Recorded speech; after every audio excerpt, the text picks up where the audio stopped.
Check out carmarshal.com. The link is in the description. They help support us. Corrupt government tries to snub out journalist after she exposed shocking number of jail deaths. By Jack Burns, February 13, 2018.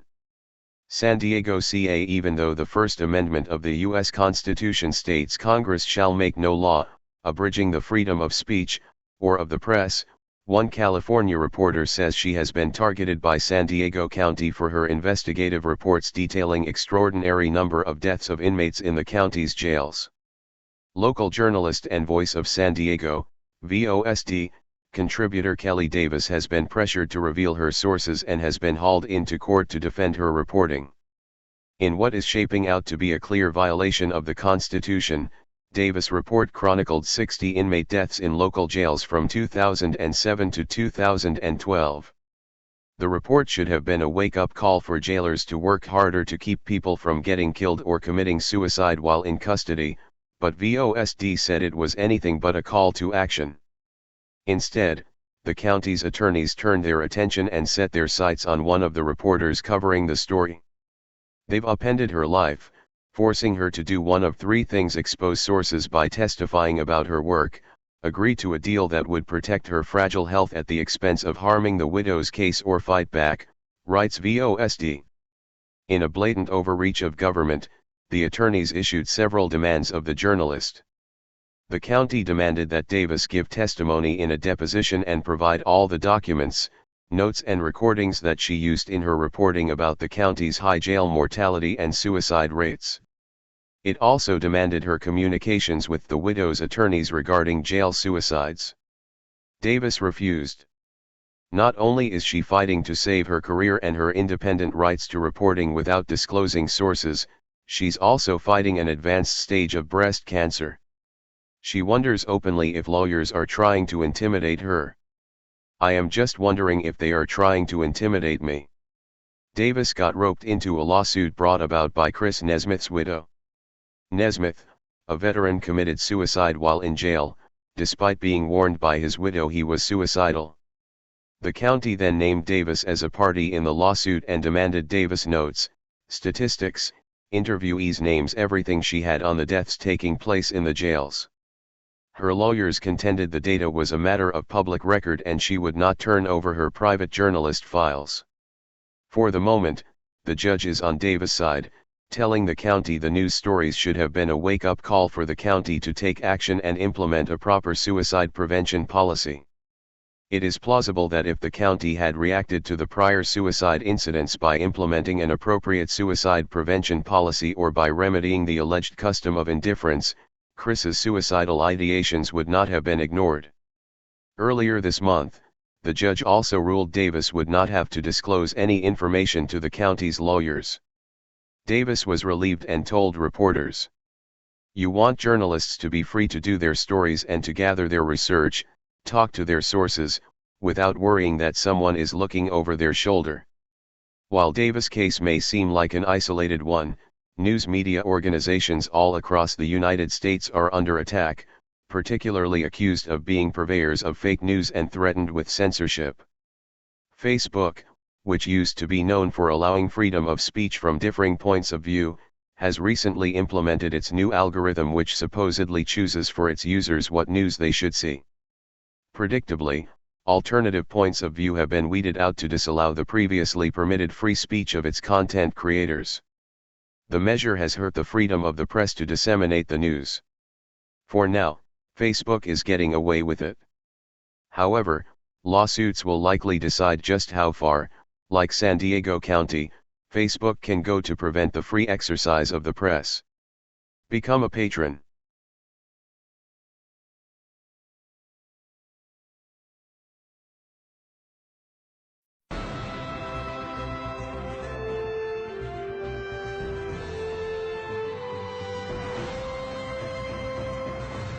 Does the government work for us or do we work for the government? Tonight, what if the Constitution no longer applied? What if the whole purpose of the Constitution was to limit the government? What if Congress's enumerated powers in the Constitution no longer limited Congress, but but were actually used as a justification to extend Congress's authority over every realm of human life? What if the president, meant to be an equal to Congress, has instead become a democratically elected, term-limited monarch? What if the president assumed that everything he did was legal just because he's the president? What if he could interrupt your regularly scheduled radio and TV programming for a special message from him? What if he could declare war on his own? What if he could read your emails and your texts without a search warrant? What if he could kill you without warning? What if Supreme Court justices no longer looked to the Constitution to determine the constitutionality of a law, but rather simply to what justices who preceded them thought about it? What if the rights and principles guaranteed in the Constitution have been so distorted in the past 200 years as to be unrecognizable by the founders? What if the 50 states were no longer sovereign entities, equals to each other, and parents of the federal government they voluntarily constituted? What if the states were mere provinces of a totally nationalized and fully centralized government? What if the Constitution was amended stealthily, not by constitutional amendments duly ratified by the states, but by the constant and persistent expansion of the federal government's role in our lives? What if the federal government decided if its own powers were proper and constitutional? What if the Constitution were no longer the supreme law of the land? What if you needed a license from the government to speak, to assemble, or to protest against the government? What if the government didn't like what you planned to say, and so it didn't give you the license? What if the right to keep and bear arms only applied to the government? What if posse comitatus, the federal law that prohibits our military from occupying our streets, were no longer in effect? What if the government considered the military an adequate dispenser of domestic law enforcement? What if cops looked and acted like troops and you couldn't distinguish the military from the police? What if you were not secure in your person, in your papers, and in your property? What if federal agents could write their own search warrants in defiance of the Constitution? What if the government could decide when you were and were not entitled to a jury trial? What if the government could take your property whenever it wanted? What if the government could continue prosecuting you until it got the verdict it wanted? What if the government could force you to testify against yourself simply by labeling you a domestic terrorist? What if the government could torture you until you said what the government wanted to hear?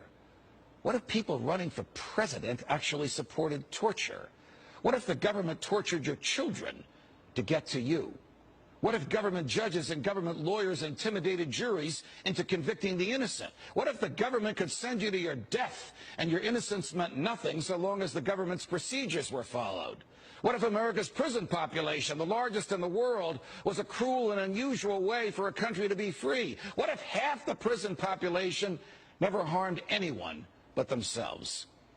What if the people had no rights except those the government chose to let them have? What if the states had no rights except to do as the federal government commanded? What if our elected officials didn't really live among us, but instead all had their hearts and homes in Washington, D.C.? What if the government could strip you of your rights because of where your mother was when you were born? What if the income tax was unconstitutional? What if the states were convinced to give up their representation in Congress? What if the government tried to ban you from using a substance in your body that is older than the government itself? What if voting didn't mean anything anymore because both political parties stand for big government? What if the government could write any law, regulate any behavior, and tax any event? The Constitution be damned. What if the government was the reason we don't have a Constitution anymore? What if you could love your country but hate what the government has done to it? What if sometimes to love your country you had to alter or abolish the government? What if Jefferson was right? What if that government is best which governs least? What if I'm right? What if the government is wrong? What if it is dangerous to be right when the government is wrong? What if it is better to perish fighting for freedom than to live as a slave? What if freedom's greatest hour of danger is now?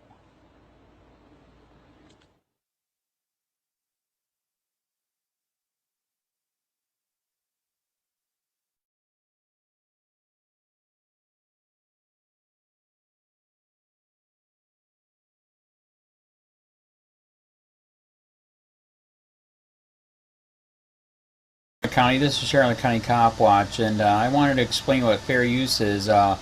You can use pieces of news articles. If you're doing it for news reporting, you have commentary, and you're doing it for education purposes. So that's what fair use is, as you can see right here. Another reason why I wanted to make this video is to let you know I have just joined with Patreon. A nice thing with Patreon, I make no money on YouTube. They took the money away years ago, and so this is another way to give, and it's a nice thing too, because you can give monthly. You can give $1, $5, $10, whatever. I do 4 to 5 hours a day on trying to wake the sheeple up on how corrupt it is and different ways that you can fight the corruption. So Patreon is a way that you can do it, and then of course the old way is still there. Donate to Sheriff County Cop Watch with PayPal or credit card. So keep that in mind. 4 to 5 hours a day. I make no money, but the corruption happened to me and I'm sick of it, so I'm trying to wake people up. But my wife would love it if some, if we could get some help out there. There's 47,000 subscribers. Just think if each one of you subscribers just gave a, let's say, actually, yes, $1 a month. 47,000 subscribers gave $1 a month. That would be awesome. That's not going to happen. But anyways, that would be great if it did happen. But do the math in your head. Just think about it. Like I said, 4 to 5 hours a day. I get no money from YouTube. YouTube has gone nuts. You can't do anything anymore. They're taking the money away everywhere. So these are a couple different ways that you can still help out with all this time that I put in. And as you know, I'm in a special situation where, at least I can do it. 4 to 5 hours a day. We have a cleaning company during the day. That's what allows me to do this, and we're debt free. So this is my hobby. I don't go fishing and all that other crap. I try to save the world. So help me out to make the wife happy, man. In fact, if you guys did give $1 a day, and there was 47,000 of you, and you did it, and each of you gave $1, and that was every month, oh my God, yes, I could quit. I could start suing them. Another idea too that we have is, if I got, some funds, we could actually contact everyone that has been ticketed and or arrested and put in jail and start sending them postcards to let them know we're here, and to see if everything went all right, and if it didn't, find out their story. So we could even do more investigations and more lawsuits. Lawsuits take money. So just think about that. 47,000 of you so far right now. $1 a day. $1 a month on Patreon, or $5 a month Patreon, 10, 20, whatever. Just do the math in your head. Help out. This is a lot of work every single day. Thanks.